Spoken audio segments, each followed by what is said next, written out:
the station covering all of the DMV. DC News Now continues. All right, D.C., get ready for this. A new report names D.C. as having the worst traffic in the country. Apparently, driving here is even more frustrating than notoriously congested L.A. or New York City. D.C. News Now's Yamari Sese has the scoop from commuters. Yeah, well, people I spoke with definitely agree. What would normally take me about a 30-minute commute took me almost an hour just to get to work this morning. And according to a new report from Consumer Affairs, they say that D.C. is the worst in the country when it comes to traffic. Truly terrible, so I really try to avoid it. Sitting in traffic has become part of our daily lives right here in the DMV.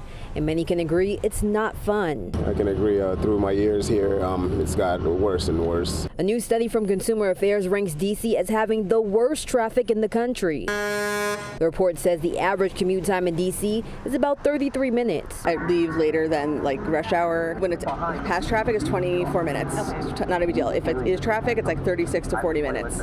And we could just get stuck on like a narrow road because getting out of Georgetown, it's very narrow roads. And on weekdays, the report says congestion lasts more than 6.5 hours. That adds up to 71 days a year spent in traffic. It's tough. It's tough getting there. It's tough getting out. And lately I've learned it can be all throughout the day. I'm learning it might be more feasible to take public transportation. While traffic here may be the worst in the country, there's a silver lining in the report, ranking D.C. among the lowest for deadly crash rates. DC did have a bit of a jump compared to the previous year, but still does rank with the 9th lowest fatal crash rank. It's still important to make sure that you're aware of your surroundings and what's going on, because anything can happen in a blink of an eye. Yeah, so who comes after D.C.? Well, Los Angeles ranked number 2 and Baltimore, Maryland ranked number 9. Now reporting in Northwest, I'm Yamari Sese, DC News Now. All right, thanks, Yamari. I tell you, if you're going to be in traffic here this upcoming week, you want to have those ACs cranked because it is going to be hot and humid out there. All right, 78 degrees, mostly cloudy skies. We have a south to southwest wind at 7 miles an hour. We have a pressure which has been falling due to a storm system near our coastline. As far as other temperatures on the map, we're looking at these type of numbers. Most areas are into the 70s. We are still, however, holding on to some 80-degree readings, like Hagerstown 81 and Frederick coming in at 84 degrees. Otherwise, pretty quiet here. Now we'll see those 70s tonight rise up into the middle 90s here by mid to late afternoon. So expect another hot one out there, but at least there won't be any storms out there. Well, you may say, well, that helps cool us down. It does, but the humidity is still out there, still feels sticky. So I'd rather have it a little hot and dry. Maybe you would as well. I don't know, but we'll see. As we go throughout not just Monday, but into Tuesday and Wednesday, we'll see the storm staying away from the area, but a front approaching the region. So here we go. Monday afternoon, you can see those storms down here towards the south and southern Virginia, as well as the Carolinas. They'll do it all over again from North Carolina right down to Georgia and Florida, while a front approaches from the north. And this front really doesn't have much juice to it. However, at the end of this period here, we're into Wednesday, this moisture right across Chicago is going to attach itself to the front, right along it like a train on a track, and bring us some storms here by Thursday. Now, tomorrow, no storms. As a matter of fact, the morning check looks good. You'll have no need for a jacket, no need for rain boots or an umbrella, but sunglasses, yeah, check that off the list here. Now, what about the afternoon? After tomorrow's morning's warm temperatures in the 60s and 70s, we'll see those numbers rise into the 80s and 90s. 96 here at D.C., 95 at Bowie, 94 at Upper Marlboro, 93 at Germantown, 94 at Leesburg. Moving up the I-270 corridor, Frederick, we're seeing a temperature there of 95, 91 along I-70 at Mount Airy, and 93 at Harper's Ferry, 94 at Charlestown, 93 at Winchester and Berryville. Moving further out along the I-68 corridor, I-68, the reverse those numbers becomes 86 on I-68 at Grantsville.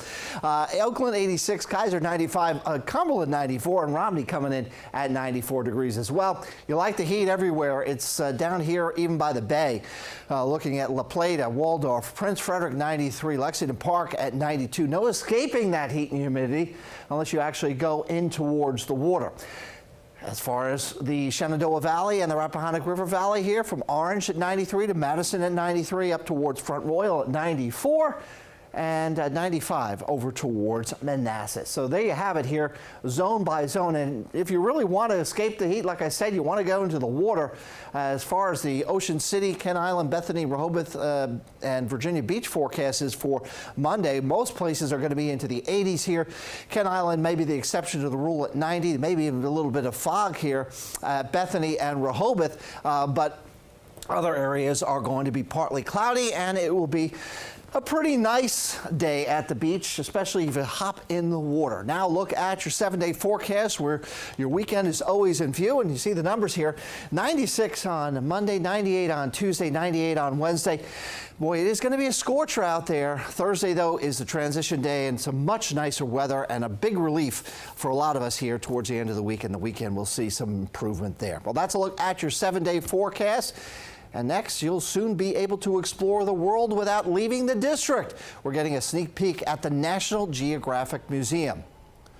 It's slated to be done in 2026 as construction continues. Mayor Bowser got a tour. When done with the updated museum, space will feature immersive experiences, a state-of-the-art theater, a restaurant, a gift shop. She says the museum could draw in roughly 1 million visitors a year. Everything we do around tourism is always to be innovating and adding something new and exciting for people to see. And this will definitely fit the bill. And crews started working in the fall of 2024 at the site on 17th Street in Northwest. All right, switching gears from weather to news and now over to sports. I'll give you a break for sports, unless you want to do sports. I don't want to do sports. Okay. No, that's fine. You can take it. But, right. you know, the big news is, of course, the Commanders. Yes, of course, Terry McLaurin. Everybody's excited. He reported to team facilities today. He didn't practice, but we did have boots on the ground for this, and we'll have a report coming up next.